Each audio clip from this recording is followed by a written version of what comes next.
Coming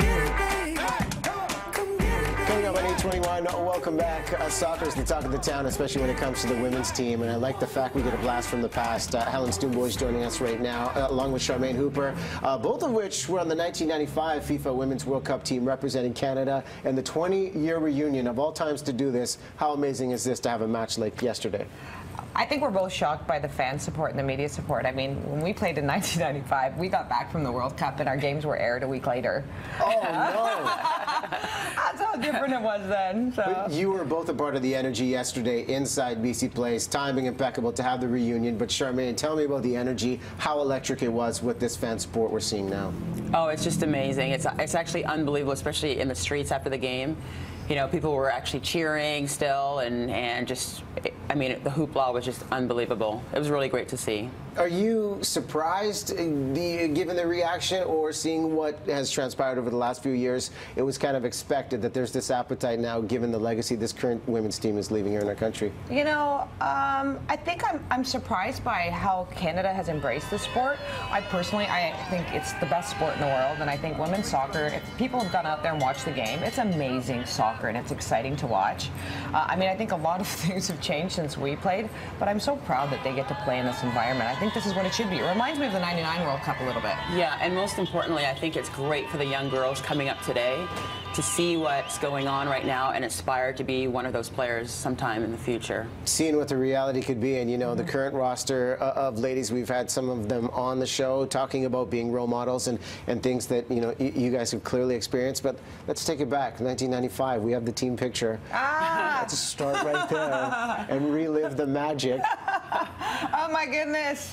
Big hair, big hair. It's all about the big hair back in '95. What do you remember about this experience, about team camaraderie? Because, you know, when you listen to the commentary of the match yesterday, they talk about some of these players have been together for 10 years. Did you have that type of cohesion with the team back in '95, that familiarity with everyone? Well, I just think with all the good and bad experiences that we had together, it really drew us together. You know, I think we were a tight team. Yeah.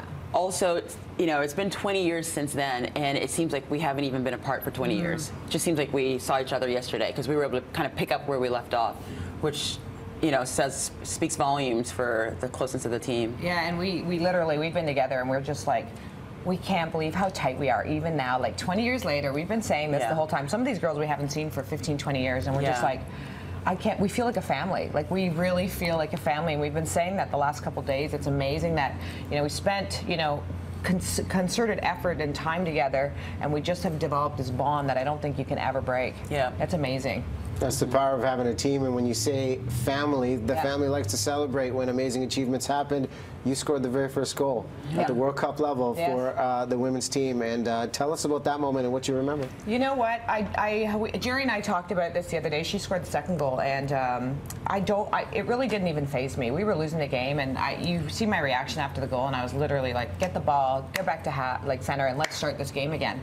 I didn't even know for maybe 5 or 6 months. I don't think anyone really talked about it, and I didn't know about it. Somebody had to tell me. So it really wasn't that pivotal because we were losing, and all I cared about was getting the ball back and trying to win that game. That's all. It's all about the team. And Charmaine, for you, what, 71 goals on the international level? Oh gosh, legend, legend. Legend right here. Honestly, that really, to me, doesn't really say very much because, you know, I think back in the day we had probably 6 games a year, and, you know, I think it just goes to show how things have changed today. So the team is playing more games, more experiences, more opportunities to better the team. I think that's the most important thing. That's what we spoke out for in '99. So it's good to see that's coming around today. And if we look at what's been accomplished right now, you guys started something great 20 years ago, and now with the win yesterday, if this is it, you know, is this a success for Team Canada? I think it's a success for Canada in general for hosting the World Cup. I think the success is bigger than just a team, it's a nation. And I think they've shown that Canada can support women's soccer.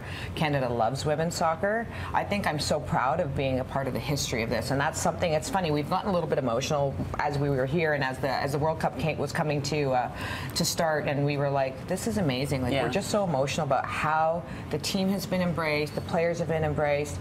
Just to see the difference from when we played to now, honestly, I'm so proud to have been part of it.